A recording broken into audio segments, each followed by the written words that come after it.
Her father was a Mohawk chief and a traditional way of life. And she was, in her heart, called from Christ. And she yearned to follow him and learn more about him.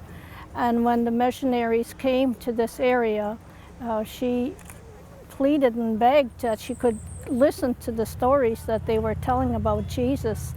And then this is where she fell in love with Jesus and decided to devote her life to Jesus, and begged her uncle again to be baptized. He just allowed her at that time, but from that time on, then she wouldn't participate on holy days. On Sundays, she wouldn't work. She followed the Christian way of life, and people began to protest about her not helping out and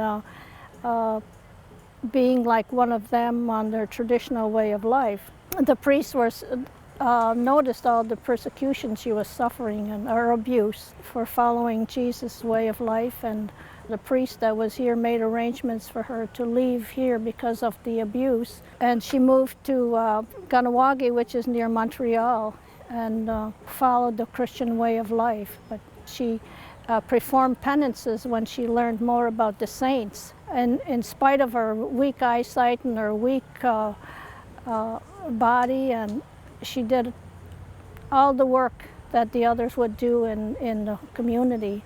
Her and her friends wanted to follow the ways of the saints of the past and doing the penances and fasting, and became sick and then died. She was happy to go home to Jesus on her deathbed, and she promised to love us and to pray for us in heaven. And so people began praying to her for help right after she died, and different miracles have happened, but in those days nothing was recorded.